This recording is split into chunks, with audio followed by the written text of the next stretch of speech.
talento natural es una capacidad innata con la que nacemos que nos permite desempeñar diferentes roles dependiendo de para qué somos buenos. Considero que el talento natural se puede potencializar de manera muy alta. No son cosas que se puedan formar como conocimientos y demás. Por eso creo que las personas con talento natural son las que necesitamos en las organizaciones.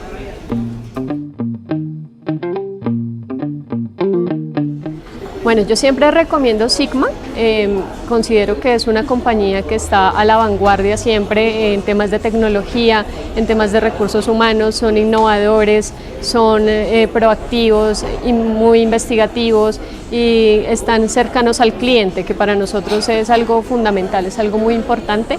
La calidad del servicio que tienen es superior, es alta, y nos contribuyen de manera importante con todos sus desarrollos a que la estrategia de recursos humanos sea alcanzada.